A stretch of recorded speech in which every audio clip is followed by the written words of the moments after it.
Muy buenos días y bienvenidos nuevamente a Sin Guión. Volvemos a la virtualidad, pero solo por hoy. Como ustedes saben, hoy es la salida del Señor Los Milagros en el centro de Lima, en el Cercado, y para nosotros entrar y salir de las oficinas de la República implica atravesar la procesión, así que hemos decidido hacer el programa virtualmente hoy, pero solo hoy. Mañana regresamos al estudio. Normalmente lo hacemos virtualmente cuando viajamos. Hoy estamos en Lima y regresamos a los tiempos de la pandemia, pero solo por hoy.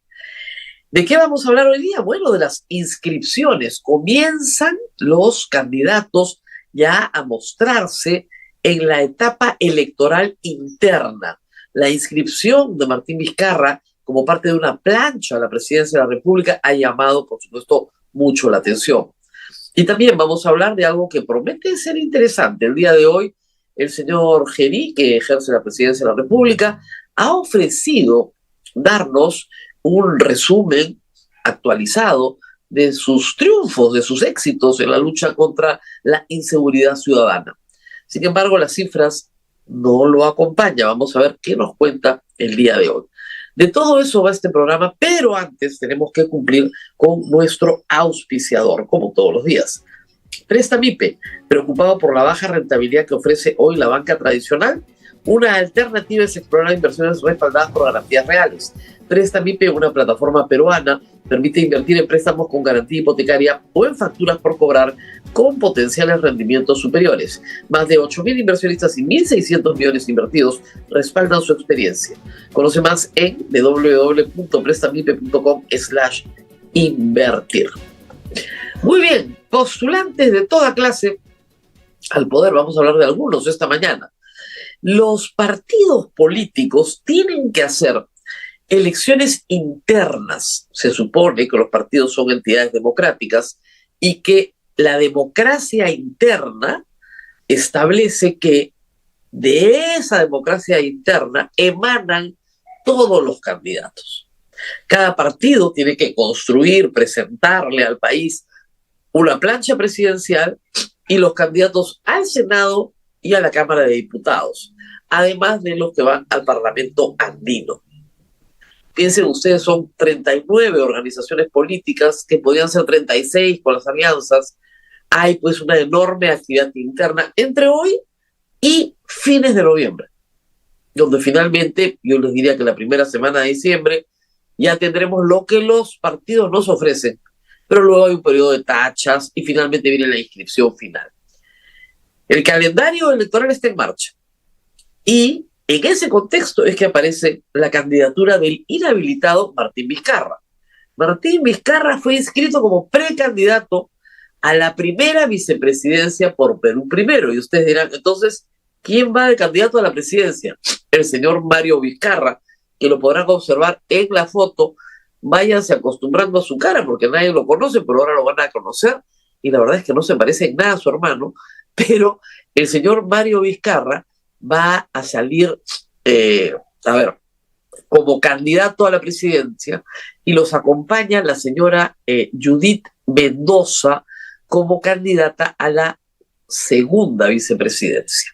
Hay una lista alternativa también, donde está el señor Meléndez, que fue ministro de Martín Vizcarra, ministro del MIDIS, ¿ok? O sea, hay además otra lista. Hay varios que también, en fin, quieren ser. Jorge Meléndez va como lista alternativa, Carlos Illanes Calderón, coronel en retiro de la Fuerza Aérea, en la primera vicepresidencia, y Gretel Cayo Paye, que estuvo antes en el Partido Aprista, ex candidata de Alianza por el Progreso, ya está inscrita en la segunda vicepresidencia. Al Congreso va, ¿se acuerdan de Alejandro Salas, que fue ministro de Pedro Castillo? ¿Ok? Y el propio Mario Vizcarra también va a postular al Congreso. Esta es la propuesta. Ahora, la propuesta tiene algunos problemas, como ustedes dirán, oiga, ¿pero eso se puede? El asunto es el siguiente. No proponen a Martín Vizcarra como presidente, porque si lo tachan, se cae toda la lista. Como primer vicepresidente, si lo tachan, no se cae la lista. caso Vladimir Cerrón. ¿Ok? Vladimir Cerrón se presenta como primer vicepresidente Pedro Castillo y Dina Boluarte como segunda vicepresidenta. Como tenía una condena penal, estaba inhabilitado, pero la lista no se cayó, la lista continuó. Y Cerrón hizo campaña desde Perú Libre, como líder de Perú Libre, luego ya después, hace más de 2 años, desapareció, es el prófugo menos buscado del Perú. ¿Ok?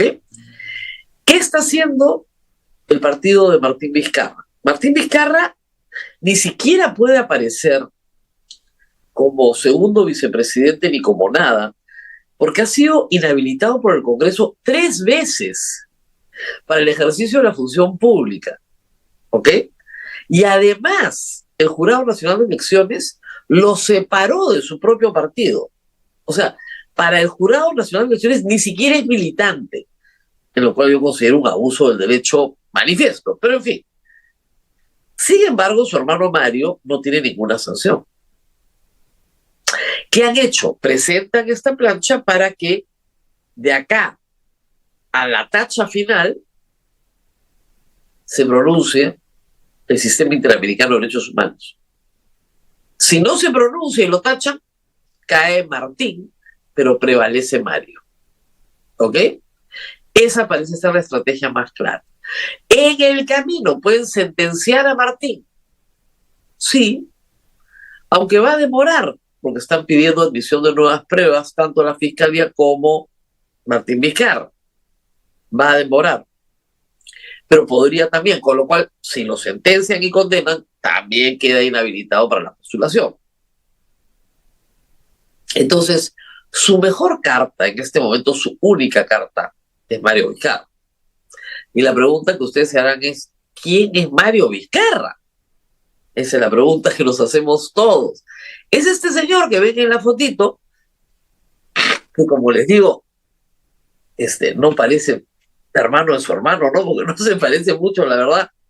Y no tiene la labia de su hermano, es un empresario privado, un empresario de la construcción, que ha manejado las empresas del señor Vizcarra, Martín, en Moquegua. Es un contratista de construcción civil de Moquegua.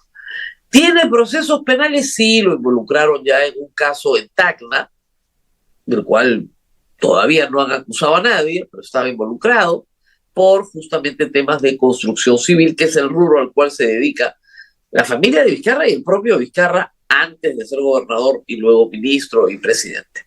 ¿Ok? Este es Mario Vizcarra. ¿Tiene experiencia política? Cero.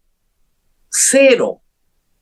Y probablemente lo veamos en el CADE y esa sea su primera presentación.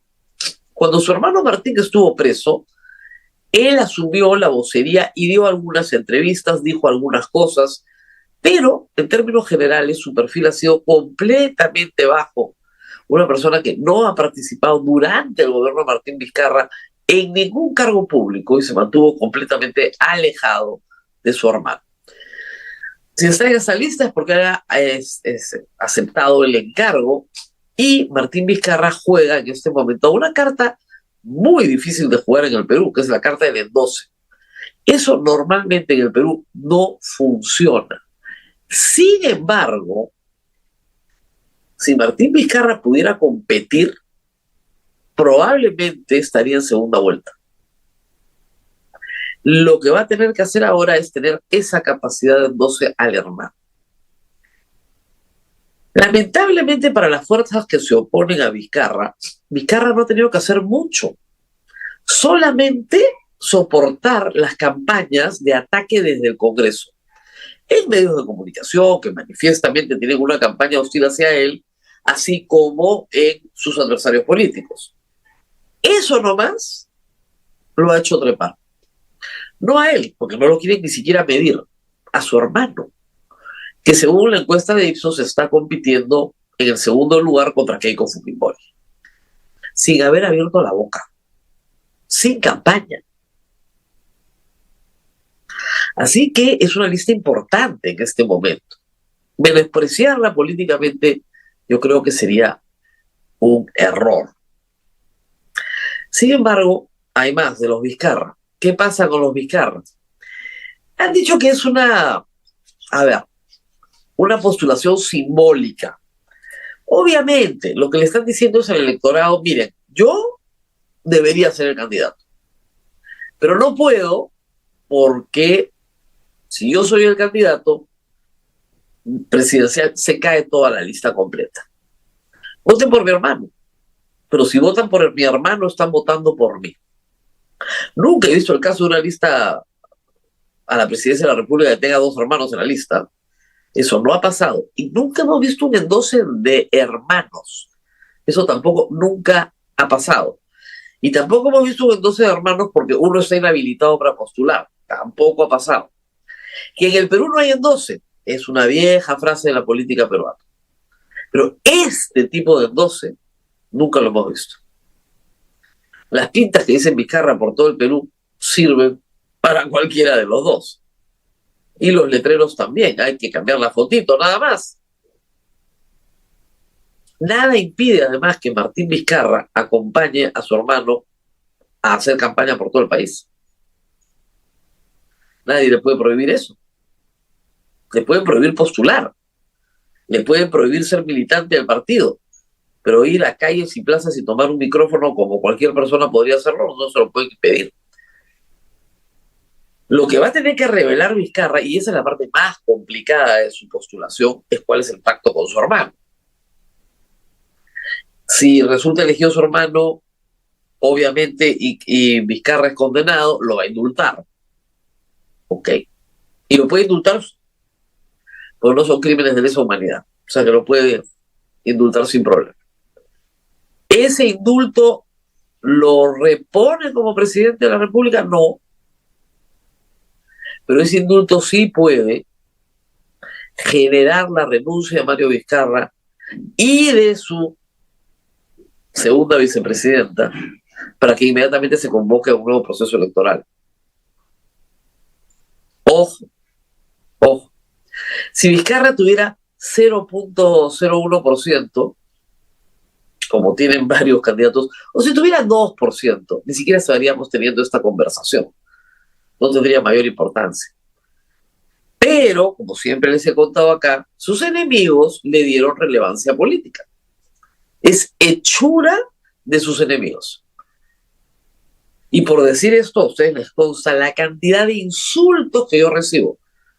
Creo que ya se comenzaron a dar cuenta, entonces ya no me mandan los trolls de tú estás con el lagarto, no, no, no. Yo solamente les estoy explicando de qué se van a morir. No es que quiero que les dé esta infección, no. Pero ha sido tal la campaña de acoso contra Martín Vizcarra, cuyo pecado fue disolver el Congreso, una de las medidas más populares que unen a Alberto Fujimori, que lo hizo inconstitucionalmente, con Martín Vizcarra, que lo hizo constitucionalmente. Los presidentes que disuelven congresos son siempre queridos en el Perú, porque el Congreso es una institución detestada. En vez de detestar a quien disuelve el Congreso, deberían ponerse a pensar en el Congreso por qué los detestan. En este momento, el líder de la oposición al Congreso, el enemigo número 1 de los 10 partidos que están en el poder, es Martín Vizcarra, por lo menos en el imaginario popular. Martín Vizcarra es el único que puede cerrar un Congreso díscolo, un Congreso que no deja gobernar, el único. Por lo tanto, tiene el favor popular, al margen de los delitos imputados, al margen de la vacunación, al margen de todo, al margen, en mi caso particular, de mi apreciación sobre su mal manejo en la pandemia. Hoy, Vizcarra, en el imaginario popular, es el único que puede disolver el Congreso. El único. Por lo tanto, va a ser un presidente popular. Por más que le tiren basura encima. Y además porque, a ver, en el año 2020, cuando Vizcarra es vacado, la población protestó porque lo consideró un abuso, como protestó cuando vacaron a Pedro Castillo porque lo consideró un abuso. Nadie ha protestado cuando han vacado a Dina Boluarte. Tampoco han salido a celebrar. pero es un personaje detestable para la población, que llegó a tener 2 o 3% de aprobación. Detestable. Y desconectada completamente de la población. Por eso se hizo detestable. Vizcarra es un tipo que conecta muy bien con la población. Por eso es apreciado. Y eso lo tienen que entender los otros candidatos para hacer una estrategia mucho más inteligente que lanzar cientos de campañas con medios de comunicación amigos, pues, ¿no? Es ridículo. Lo único que hacen es hacerlo subir, subir, subir, subir. Vizcarra es percibido como víctima de un abuso del Congreso, con una gran cantidad de gente que salió a protestar. Eso está ahí. Y ese abuso del Congreso por parte de los partidos que hoy piden voto no ha sido olvidado por la gente. Por eso es que Keiko Fujimori tampoco ganó en el 2021. Cualquier cosa menos eso. Y fue cualquier cosa. Entonces, piensen bien con sus asesores de política, ¿ok? ¿Qué camino quieren seguir? A Vizcarra, como víctima del Congreso, le está yendo muy bien. 3 inhabilitaciones. Y un jurado nacional de elecciones que lo saca de la carrera y que es percibido como inclinado hacia algunos partidos. Hoy. ¿No? A los que permite violar la neutralidad electoral sin que pase nada. Y la gente también percibe que el Congreso ha hecho las reglas para beneficiarse ellos mismos. Así que no hay toda la confianza que debería haber en el proceso electoral. Y porque además Vizcarra no es el único inhabilitado. Hay varios más, no tan populares como él, ciertamente. Pero esta vez el inhabilitado sí es popular. De ahí se te genera un problema político muy serio cuando el inhabilitado es popular. Porque la percepción que tiene el electorado es que no le dejan escoger a quien quiere escoger. Y cuando eso pasa, la democracia se deteriora muy rápidamente. A tenerlo en cuenta, no es poca cosa. El presidente del Jurado Nacional de Elecciones en este contexto sale y lanza una advertencia, ¿no? Evalúen, todos, digo, a todos los partidos, evalúen bien cada una de sus candidaturas para que no se les caiga. O sea, ya les está diciendo que esta se va a caer de todas maneras. Pero ahí está el mensaje. Y sí, en las elecciones pasadas, reitero, Vladimir Cerrón no pudo postular. Va a ser el caso de Martín Vizcarra si es que la Corte Interamericana no hace nada, va a ser el caso de Martín Vizcarra. Su hermano Mario su hermano Mario puede hacer muchas cosas, pero es conducir al país nuevamente a más inestabilidad. Pero, hay que decirlo, tal como están las cosas planteadas, se los he explicado ya varias veces y hay que volver a insistir, no importa quién sea presidente en el Perú. Lo que importa es quién es el segundo vicepresidente. Yo me imagino que esta señora Judith la han combinado a que ella renuncie en el momento en que se lo dicen. Porque además, mientras tanto, gobierna el Senado. El Senado de 60 personas, más chico que el Congreso de hoy, es el que va a decidir qué pasa en el país. Todos los nombramientos de Tribunal Constitucional, BCR, pasan por ahí. Defensor del Pueblo, pasan por ahí. 60 personas. Los que ustedes pongan en el Senado son los que le dan capacidad de gobernar al presidente. Eso es lo central. Y luego, ellos son el tapón de todo lo que hace la Cámara de Diputados. Si ellos no quieren, no sale la ley. Si ellos no quieren, no pasa la vacancia. Controlar el Senado es vital para cualquiera que quiera hacerse del poder en el Perú. Eso es lo que tenemos ahora. ¿Puede Martín Vizcarra postular al Senado? Tampoco, ni siquiera es militante de su partido, ni siquiera como invitado. Tampoco, ni siquiera como invitado, porque está inhabilitado para la función pública.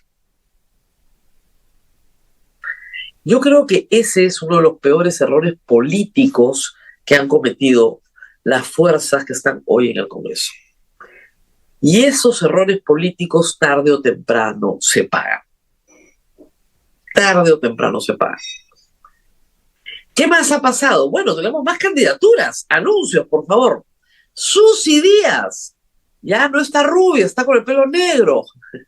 Va a regresar al Congreso. Anuncia que va a ser precandidata de Somos Perú. ¿Con quién? Con el partido del presidente de la República. Claro, el partido del presidente de la República sabe que después de una presidencia no saca un voto, pues.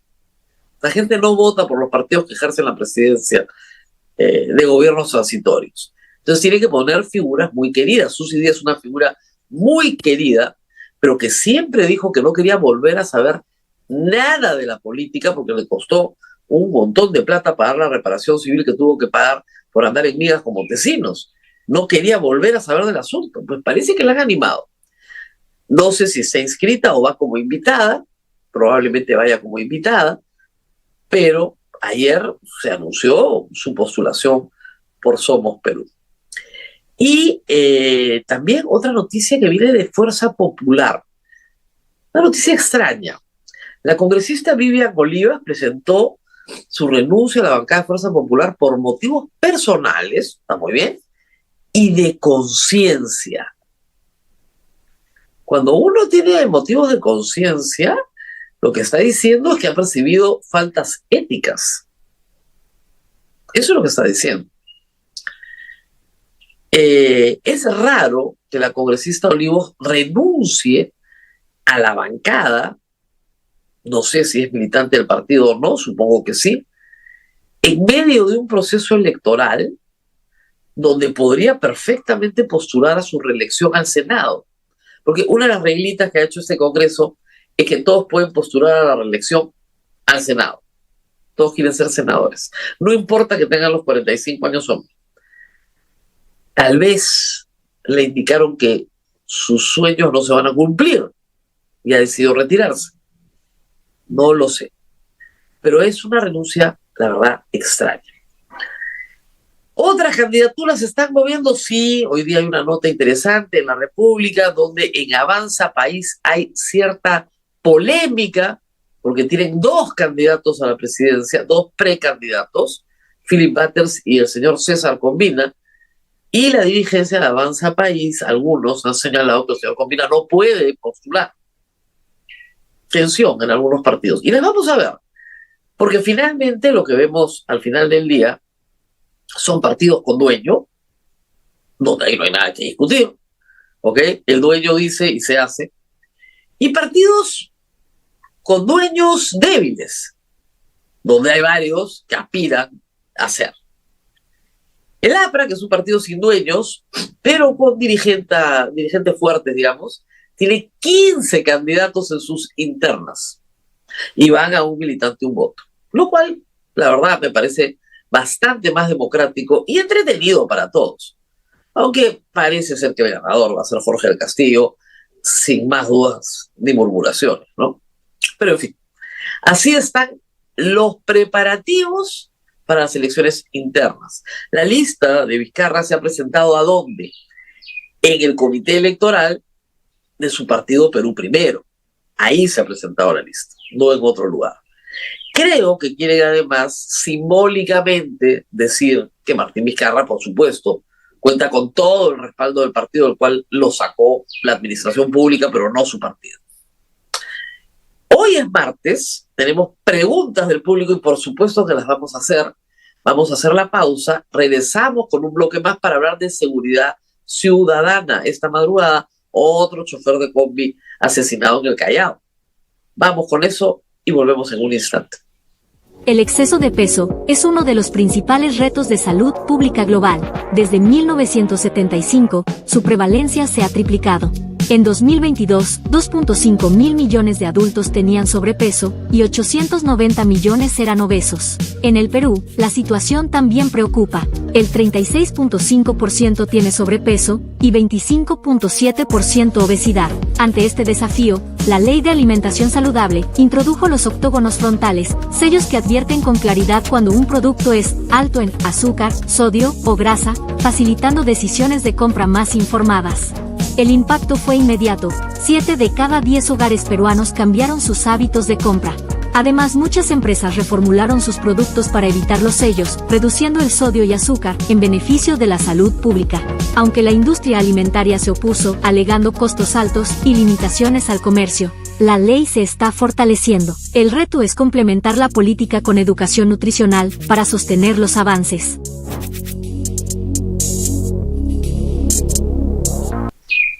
Muy bien.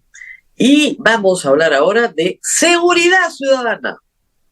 Tema importantísimo, tan importante que hoy se anuncia que el señor José Gerí, que tiene un sistema de comunicación completamente distinto, felizmente, al de Dina Boluarte, hoy anuncia una presentación pública.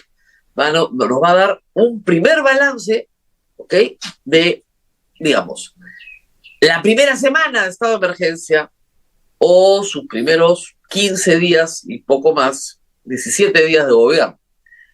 No está mal, porque él ha centrado toda su acción en el problema de inseguridad ciudadana.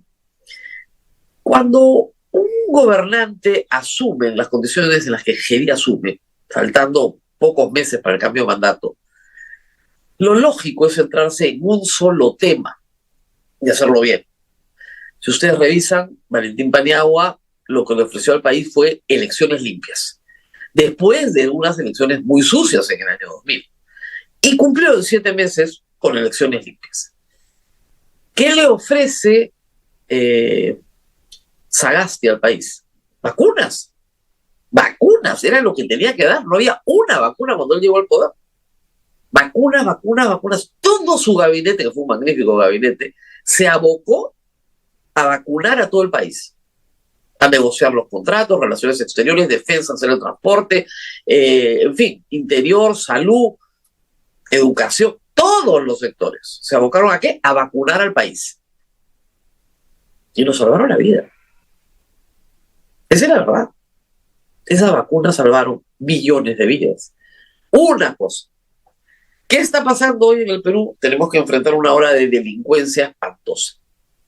Un solo tema, ese, pero con medidas de fondo.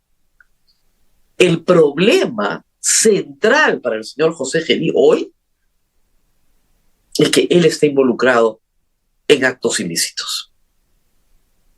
Primer problema. Denuncia archivada por violación sexual. Denuncia en trámite por enriquecimiento ilícito. Y le ha salido una nueva, que ya se conocía, pero ha vuelto a ponerse sobre la mesa. El señor José Gerí fue requerido por alias Bane, la ex fiscal, ahora fiscal suprema, ex fiscal de la Nación, Patricia Benavides, para que su bancada votara contra Zoraida Ábalos. Era tal el odio de Patricia Benavides contra Zoraida Ábalos, tal la amenaza que ella veía en estas intrigas que hay en el Ministerio Público, que se puso a comprar votos en el Congreso. Eso está en unos chats, no solamente en el testimonio de Jaime Villanueva, no, en los testimonios que dan las personas que hablaron con Jaime Villanueva en esos chats. En particular, una persona llamada Agente Roberto. Ahí se ve claramente la negociación para obtener los votos del Congreso, para inhabilitar por 10 años a Zoraida Ábalos y sacarla con cualquier excusa, como que no había procesado a Pedro Castillo. Cosa que ahora está prohibida, según el Tribunal Constitucional. Fue grotesco. Esa es la verdad. Y nosotros lo cubrimos en este programa. Fue tan grotesco que el Poder Judicial repuso a Zoraida Ábalos, que ahora es fiscal suprema. Pero Patricia Benavides, que está sentada en la misma junta, requirió a Gerí. Y de acuerdo al testimonio de Villanueva, que no siempre es creíble, pero en este caso es su colaboración eficaz, Gerí le pide, a cambio de la votación, que saquen de la detención en la que estaba a el señor expresidente del gobierno regional de Ancash, el señor Morillo, que había sido, además, jefe del señor Gerí. Y Patricia Benavides, si uno ve las fechas, le cumple. Y la bancada de Somos Perú, completita, vota por la inhabilitación de Zoraida Ábalos, sin ninguna razón ni causa, que no fuera el intercambio de un favor. ¿Cómo vas a luchar contra la corrupción?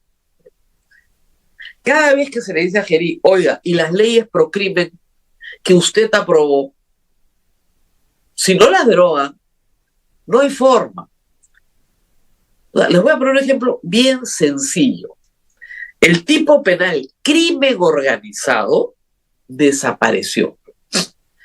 Ese te elevaba cualquier pena. Entonces, si tú eras un ladrón y tenías 10 años de pena por ladrón, pero pertenecías a una organización criminal, te ibas a 25 años. ¿Ok? Esa elevación de la pena por el tipo penal crimen organizado, que es también como el terrorismo, un delito de pertenencia, basta la pertenencia a la organización criminal, aunque no tengas una tarea asignada, ¿ok? Ese delito desaparece en el Perú, favoreciendo la extorsión, favoreciendo el sicariato. Entonces está el escándalo que el Congreso lo tiene que reponer, pero solo para extorsión y sicariato. ¿Ok? No lo repone, por ejemplo, para minería ilegal. Hay que derogar esa ley, restituir crimen organizado. No es que un fiscal se equivocó y consideró a Kuczynski, a su chofer y a su secretaria como organización criminal. Sí, pues un fiscal se equivocó, pero no derogas toda la ley. ¿Por qué querían derogar la ley? Porque los partidos políticos estaban imputados como organizaciones criminales. Ese es el problema. Y de eso, Gerí, ni una palabra. Pero vamos con las cifras, por favor. Varios hechos. Primero, hoy día tenemos un especial en la edición impresa de La República. Crisis en las cárceles. Desde el 2010 hasta la fecha, han sido asesinados 22 servidores del INPE. Es un periodo largo, ustedes dirán, son 15 años, claro, pero son 22 servidores del INPE asesinados en 15 años. Los dos últimos en Puerto Maldonado. Es una cantidad gigantesca de gente asesinada por cuidar cárceles. Ojo, claro, son personas que conviven con delincuentes. Y es un trabajo de alto riesgo. Pero la verdad es que 22 agentes asesinados. Siguiente, por favor. Tenemos acá algunas cifras.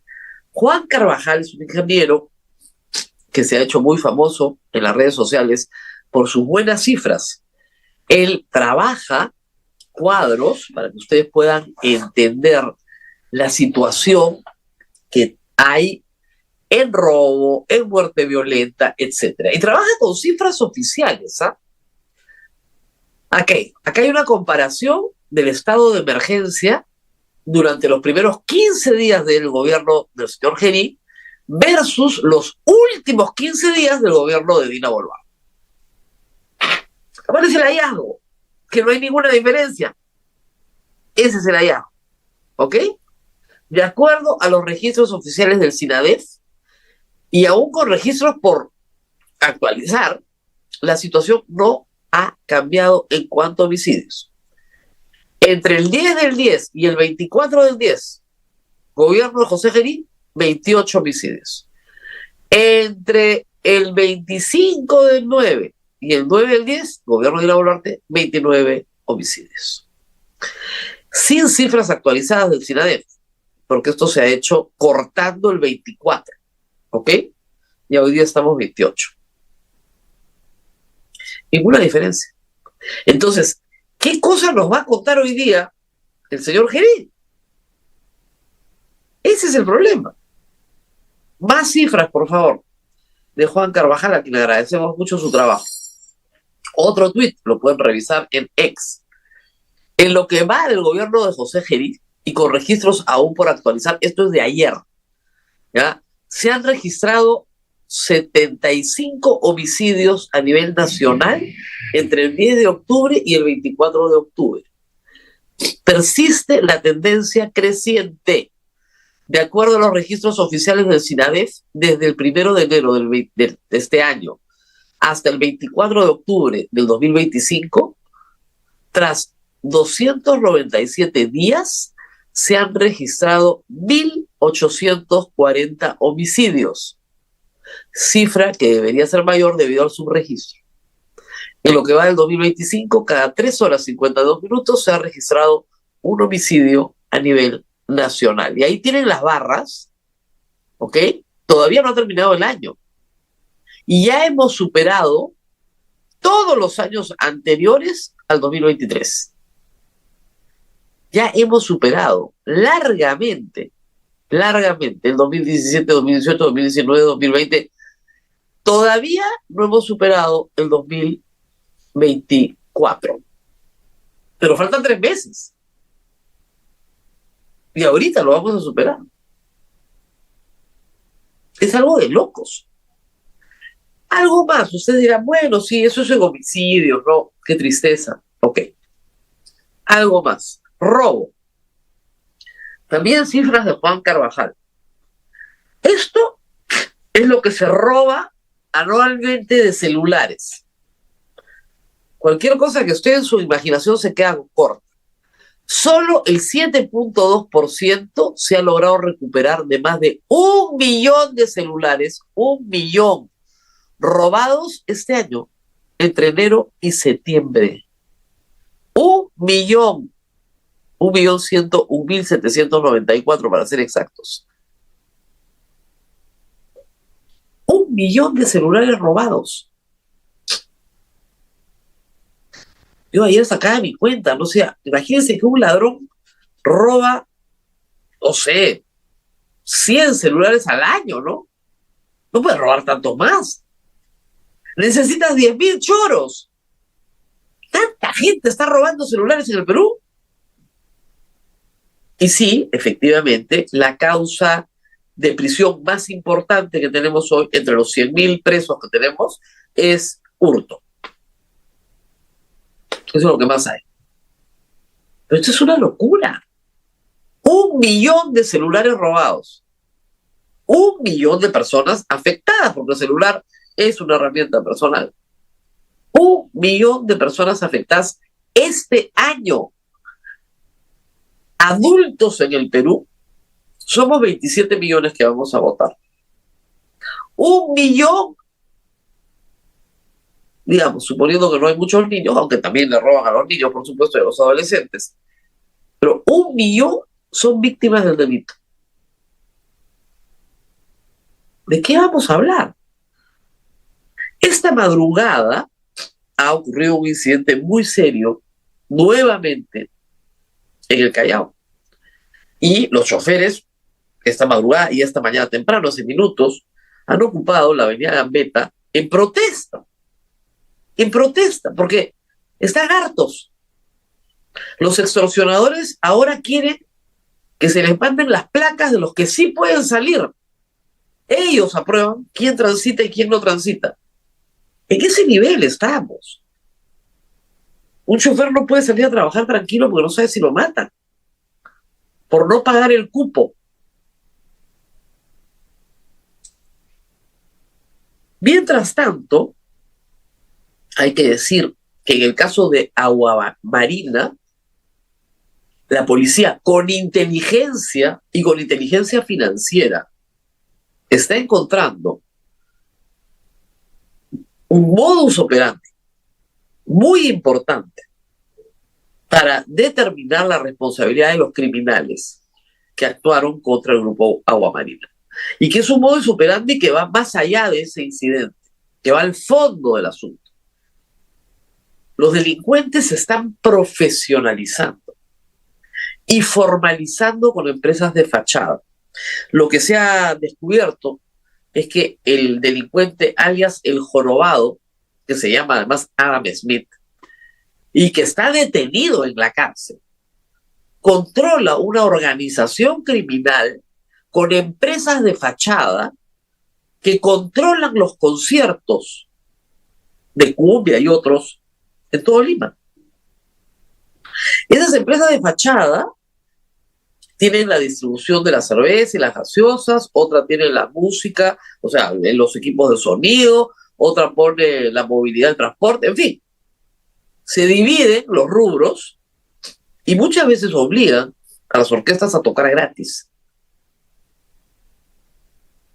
Y esos dineros mal habidos entran a la organización criminal a cuentagotas hasta que finalmente la unidad de inteligencia financiera los ha detectado y todas terminan, hasta una ONG, todas terminan en el holding del Jorobado. Ese es el tipo de investigación que hay que hacer. Y hay que desmantelar esas organizaciones. Esta es una. Dios sabe cuántas más hay. El delito se profesionaliza y se territorializa, marca territorio, pelea contra otras organizaciones criminales por los territorios. Dice quién puede trabajar y quién no puede trabajar. ¿Así queremos vivir en el Perú? ¿En serio? Contra eso, solo inteligencia policial. El presidente va a anunciar ahora patrullaje. El patrullaje contra eso no sirve para nada. El patrullaje es muy bueno para robo de celulares al paso. Para eso es bueno. Y no digo que no se haga. Se tiene que hacer. Pero inteligencia policial es la que resuelve estos crímenes y desarticula las bandas y las organizaciones criminales. Pero si tú derogas la ley para perseguir a la organización criminal, ¿con qué herramienta vas a perseguir a la organización criminal?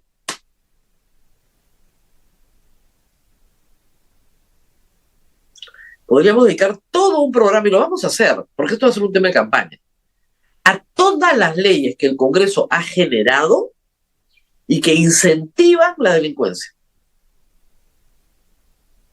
Si es que el señor Gerí no se da cuenta, bueno, se lo vamos a tener que explicar una por una. Muy bien. ¿Qué más? Delia Espinosa. Delia Espinosa ha contado ayer que ella buscó alertar a José Gerí, cuando era presidente del Congreso, sobre el daño que causarían las leyes pro crimen. Es decir, el señor Gerí sabe perfectamente, porque se lo advirtió mucha gente, entre ellas buscó alertarlo Delia Espinosa, sabe perfectamente del daño de estas leyes. ¿Ok? Así de claro, por si acaso. No es que no sepa, sabe. Sabe. Y cuando estaba Delia Espinosa, de fiscal de la Nación, por supuesto, se hicieron todas las alertas posibles, denuncias, infografías, ustedes las han visto. Llegó Tomás Aladino Galo y se ha dicho que no, que estas leyes no son pro crimen, ¿no? Yo he escuchado otras voces que dicen lo mismo. No, son abusos, pues, que han habido en el Poder Judicial, que había que corregir. Así, abusos. No hay tipo penal hoy en el Perú para lograr condena efectiva por minería ilegal. No hay. Cortesía de este Congreso. Para que se hagan una idea del nivel de protección a la delincuencia. Pausa y regresamos con preguntas del público. No nos hemos olvidado de ustedes, vamos a participar Y los martes y los jueves siempre tenemos este segmento donde quiera que estemos. Pausa y regresamos.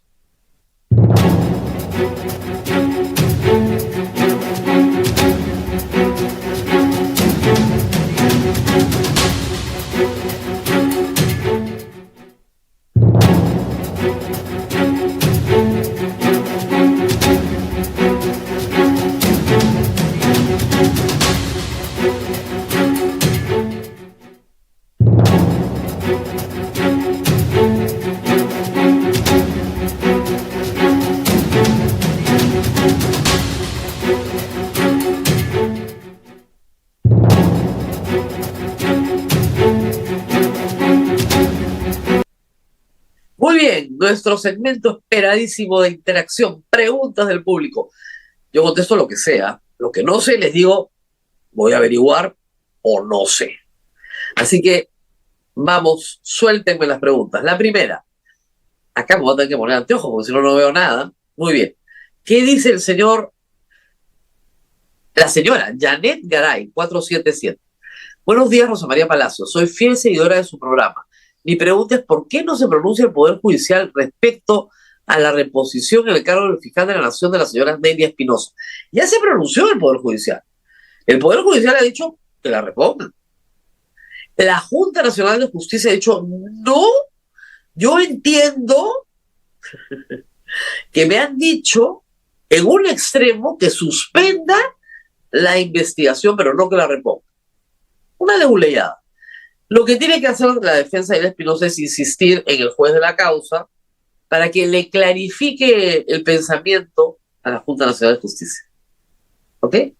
Pero la Junta está en desacato y debería ser denunciada por omisión de funciones, cosa que la defensa de Espinosa por supuesto que va a hacer.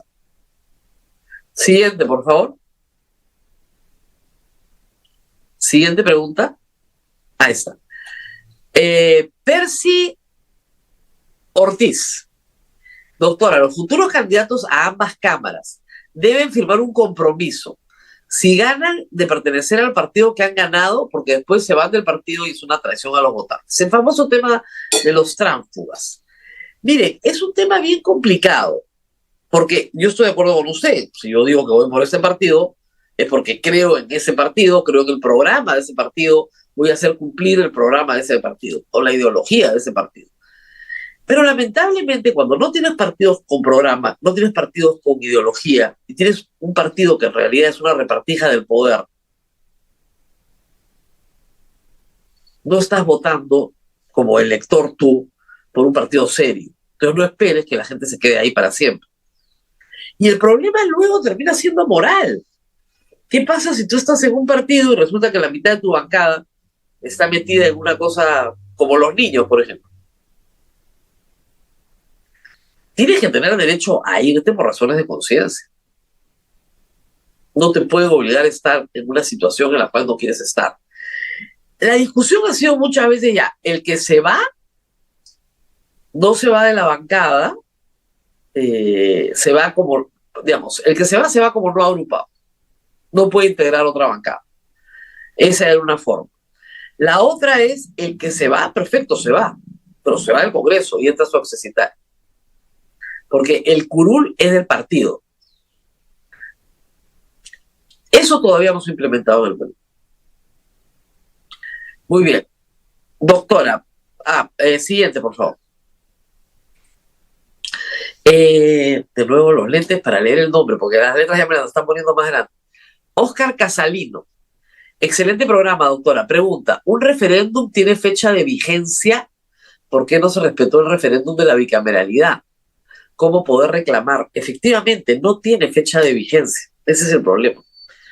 Pero si tú le has preguntado al pueblo y el pueblo te ha dicho que no, para cambiar ese no, tú deberías volverle a preguntar al pueblo. Habían pasado 5 años, del 2018 al 2023, cuando se inician los cambios para la bicameralidad. Lo lógico era preguntarle al pueblo. Si ya le preguntaste al pueblo y te dijo que no, pregúntale al pueblo de nuevo. Si el pueblo te dice que no, es no. Y probablemente hubiera dicho que no. El asunto es este, la bicameralidad sí es una ventaja. La mayoría de los países de América Latina tienen dos cámaras. Es una ventaja para la forma de gobierno. Pero con una presidencia fantasmal, no, ese es el problema. Le han quitado las atribuciones al presidente de la República. Este Congreso, el presidente de la República ya no puede disolver el Congreso. No puede, sin modificar la Constitución, ojo, legalmente le han dado vuelta. El presidente de la República ya no puede disolver el Congreso. No tenemos elecciones como han tenido los argentinos, por ejemplo, a medio término, como tienen los Estados Unidos. ¿Qué es lo lógico? Miren, Milei gana las elecciones él, pero no consigue mayoría en las cámaras. No consigue. Puede pasar algunas cosas, pero muchas no las puede pasar. A la mitad del mandato le preguntan al pueblo, ¿le quieres dar mayoría o no le quieres dar mayoría? Y el pueblo se pronuncia y le da mayoría. Con lo cual, él puede terminar su mandato haciendo las reformas que quiere hacer. Eso es lo lógico. Es decisión del pueblo. El pueblo pudo haberle dicho, no señor, tus reformas no las quiero. Ya las vi, no las quiero. Pero el pueblo mayoritariamente le dijo que sí, para sorpresa de todos. Ese es el mecanismo que tenemos que introducir dentro de nuestro sistema. ¿No quieren disolución del Congreso? Perfecto, pero renovación sí. Lo que no puede ser es no tener ningún mecanismo de renovación del Congreso con un presidente que puede ser vacado con una mayoría, sin expresión de causa. Lo que hemos visto con Dina Boluarte es un acto de salvajismo democrático. Mejor dicho, eso no es democracia. En ninguna democracia del mundo te tumbas a un presidente con una mayoría simple. Y no tan simple, ¿no? Ahora te lo puedes tumbar con una mayoría simple. Pero ella con 87 votos se iba. Gerí con 66. Con 66. ¿Qué clase de democracia es esa, por Dios? O sea, la figura presidencial no vale nada. Nada. Absolutamente nada. Eso es obra de este Congreso. Y al introducir el bicameralismo con una Cámara de Senadores que es un tapón, esos 60 son los dueños del Perú. Si tú ahí tienes mayoría, y esa mayoría es disciplinada, tienes el control del país. Ojo. Siguiente, por favor. Buen día. ¿Por qué Quiabra dice que estas leyes procrimen y por qué él dice que su doble... No entiendo muy bien lo que usted me ha redactado, señor Miguel. Buen día. ¿Por qué Quiabra dice que estas leyes procrimen, supongo, y por qué él dice que su doble sueldo es legal y no necesita ninguna ley para cambiarlo? No entiendo muy bien lo que quiere decir. A ver, presumo que dice que Quiabra dice que estas leyes son procrimen y que él votó a favor de esas leyes, lo cual es verdad. Es verdad. Y el tema del doble sueldo es un tema bien pesadito, pero hay que explicarlo así. Los militares tienen su pensión de la Caja Militar Policial, que es una pensión muy diferente a la de los civiles. Es decir, un general gana más o menos 8.000 soles de pensión. ¿Ok? No es una mala pensión, Dios los bendiga, me parece muy bien, excelente. ¿Ok? Pero cuando entran a la administración pública, o reciben pensión o reciben sueldo de la administración pública, no los dos. Este Congreso ha hecho que reciban las dos. Y no solamente los que están en el Congreso, sino otros que están en la actividad pública. ¿Ok? Entonces, claro, si recibes 32.000 soles más 8.000 soles, es una cantidad considerable, ¿no? Y son 5 beneficiarios que ellos mismos abogaron por su ley, y eso está prohibido en el Código de Ética. Por eso, si usted va a votar por un militar en retiro, sale más caro. Sépalo de antemano. Va a salir más caro. Siguiente, por favor. Buenos días, Rosa María. El jorobado ha acumulado una fortuna por delitos cometidos. ¿Y la ley de dominio le favorece? Claro, claro que le favorece. La ley de extensión de dominio no permite, o sea, lo que ha hecho el Congreso con la ley, no permite ir sobre los activos de este sujeto hasta que no termine el juicio penal por sus delitos de sicariato, extorsión, etc. Cuando termine el juicio, ahí recién puedes incautar.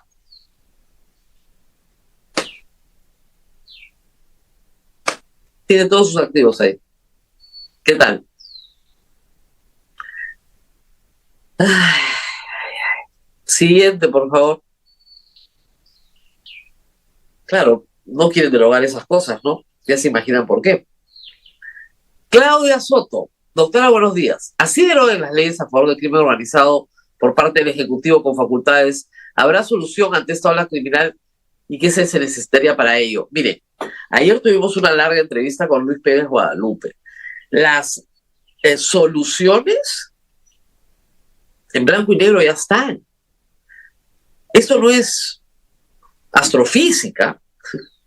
Todas las democracias del mundo luchan contra la delincuencia y la vencen. Las soluciones ya están. Las tiene que derogar el Ejecutivo con facultades delegadas. Tendría que darle un paquete legislativo más completo, porque no solamente tienes que derogar, sino tienes que restituir lo derogado. Es un trabajo un poquito más fino. Un próximo Congreso va a tener que hacerlo de todas maneras si es que de verdad quiere honrar el voto popular, ¿no? Pero, por ejemplo, si yo derogo la ley 32.108 que desaparece el tipo penal de crimen organizado, ¿eh? No resucita la ley anterior. Tengo que volver a establecer una nueva ley para recuperar la vigencia del tipo penal crimen organizado. Igual con extinción de dominio, igual una tras otra. Hay que hacer un trabajo muy fino. Incluso puede servir para legislar mejor, porque las normas que teníamos distaban mucho de ser perfectas. Entonces se puede hacer bien, y debería hacerse bien. Eso a largo plazo, ¿ok? Pero ¿qué se necesita para detener la ola de delincuencia criminal? Inteligencia, inteligencia, inteligencia. Ayer lo dijo Pérez Guadalupe y yo lo digo también. Eso es. Tú tienes que determinar quiénes son, dónde están, cómo operan, cuáles son sus bienes, qué activos tienen, recursos, redes. Eso se hace con inteligencia financiera, con escucha legal, con dominio de todos los sistemas de comunicación de la delincuencia, que se hace con las compañías de telecomunicación. O sea, hay N métodos de inteligencia para hacerlo. Si no le das plata a la policía, si no llamas a tu mejor personal entrenado y capacitado, si no tienes un liderazgo en la investigación y constancia, no vas a tener nada. Pero una vez que tú tienes eso armado y derrotas a las principales organizaciones criminales y las mandas a la cárcel, tu crimen va a bajar. El crimen siempre busca lo más fácil, ya no va a ser fácil. Ese es el tema. Imagínense ustedes que hubiera un mecanismo por el cual si te roban el celular, tú a la distancia puedes hacer que explote. Eso no existe, pero imagínense. Ya nadie robaría celulares, ¿no? Hoy en día hay aplicativos como Track My Device que te permiten saber dónde está tu celular. Tú sabes dónde está en las Malvinas, en tal puesto. La policía no quiere entrar porque no puede enfrentar. Soluciones tecnológicas, técnicas. El problema es que no se adoptan. ¿Y por qué no se adoptan? Y encima el legislativo saca leyes para protegerse a sí mismo de sus procesos penales y termina protegiendo a toda la delincuencia en el Perú. Siguiente, por favor. Consulta, señora Rosa María Palacios. Quique, los partidos políticos que no tendrán elecciones internas, ¿cómo eligen a sus candidatos? Es el caso de APP. A ver, vamos a aclarar esto. todos los partidos tienen que tener elecciones internas. La diferencia es que algunos partidos tienen delegados y otros partidos tienen un militante y un voto. ¿Ok? Los delegados se eligen a través de las bases. ¿Ok? Y esos delegados se reúnen y esos delegados votan por la plancha presidencial y por las listas. ¿Qué pasa en la práctica? ¿Ok? Los delegados son una argolla del dueño que votan lo que el dueño ya acordó que va a hacer, no lo que ellos digan. ¿Ok? Formalmente, esas internas, ¿ok?, son las que crean la lista. Todos tienen que tener internas. Todos. Es un mandato de la ley. Algunos partidos, por su estatuto, o porque así lo han decidido, como por ejemplo en este caso el APRA, Renovación Popular, tienen que llevar a votar a 10% del padrón, un militante y un voto, ¿ok? Y esa votación, auditada por la OMPE, genera unos ganadores. Esos ganadores son los que conforman la lista. Pero solo votan los afiliados del partido. Eso no tiene nada que ver con las PASO. Las primarias abiertas, todo el Perú iba a votar. Todo, como si fuera una elección normal. Con un sabanón. Y ahí construíamos los partidos que pasaban a la primera vuelta. Esa es la gran diferencia. Siguiente, por favor. Kim, no veo bien los nombres porque están sobre azul. Kim Sines. ¿Es posible que López Aliaga pierda las primarias de su partido? Estaría feliz si sucede. No, no es posible. Miren, el único problema con Renovación Popular es que tiene que llevar a votar al 10% su padrón. Pero supongo que siendo un partido organizado van a ir, ¿ok? Que yo siempre es el único candidato. Entonces, no hay por quién más votar. Ya está. No, sería muy difícil que pierda. Y además, va primero en las encuestas. Es un partido con expectativas, digamos, ¿no? Entonces sí, probablemente le vaya bien. Siguiente, por favor. ¿Qué dice acá? Tenemos una pregunta patrocinada. Araceli Peralta Costa. Buenos días. ¿Podría explicar qué precio tiene cada voto para los partidos políticos? ¿Qué precio? No entiendo la pregunta. No se paga. A ver, ¿cuáles son los costos que tiene que asumir un partido político? Una campaña. Esa campaña, en parte, es financiada con dinero del Estado peruano, de todos nuestros impuestos, en parte. ¿Qué hace el Estado? O sea, la OMPE, los organismos electorales, ¿no? Contratan minutos de televisión y de radio. Prensa escrita no está en lo que es publicidad estatal pagada. Y en esta oportunidad, gracias a Dios, se les ocurrió lo lógico, dado que todos ustedes ya se pasaron de la televisión en señal abierta al streaming, poner a algunos canales como este, por ejemplo, publicidad. ¿Ok? Pero los candidatos no gastan en publicidad de este tipo. Gasta el Estado.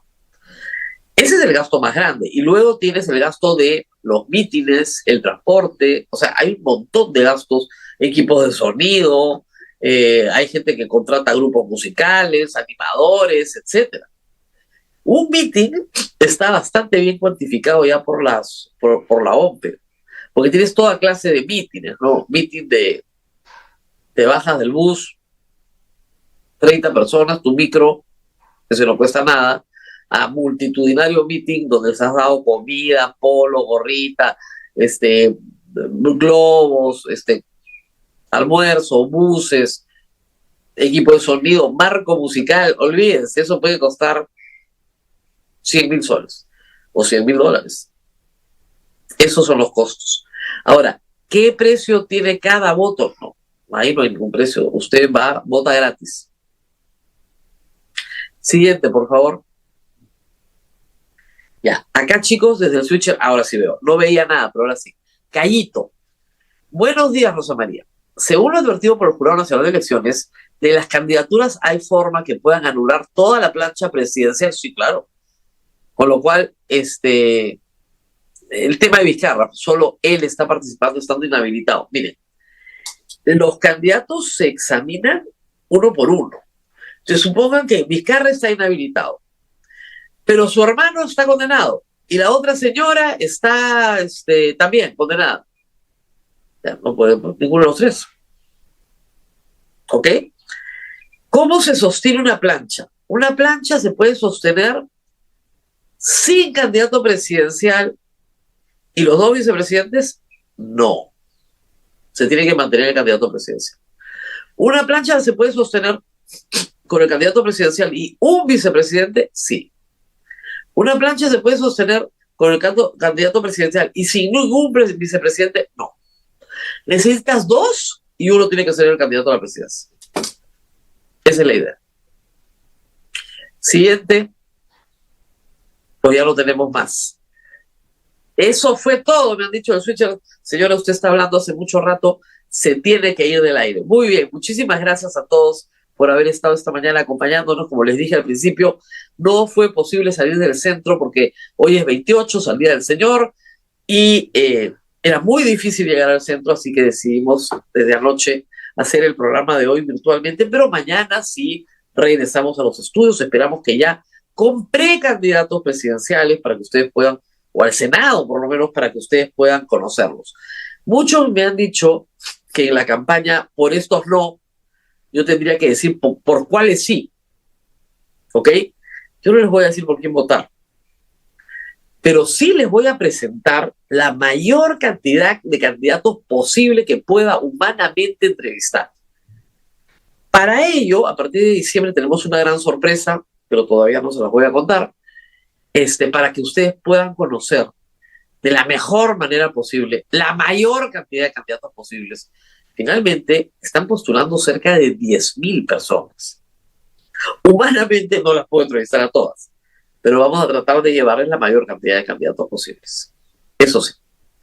Muy bien. Antes de irnos tenemos que cumplir con nuestro auspiciador, que es Prestamipe.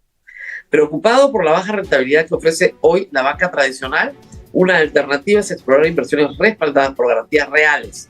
Prestamipe, una plataforma peruana, permite invertir en préstamos con garantía hipotecaria o en facturas por cobrar, con potenciales rendimientos superiores. Más de 8,000 inversionistas y 1.600 millones de soles invertidos respaldan su experiencia. Conoce más en www.prestamipe.com/invertir. Muy bien, nos tenemos que despedir. No se olviden de hacer las 3 cosas que siempre les pido. Si han llegado hasta acá, nos dan un like para que el programa se viralice, se comparta. También lo comparten directamente con todos sus contactos, con todos sus amigos. Y finalmente se suscriben a las redes de la República para que todo el contenido que hacemos les llegue inmediatamente con una notificación. Nos vemos nuevamente el día de mañana.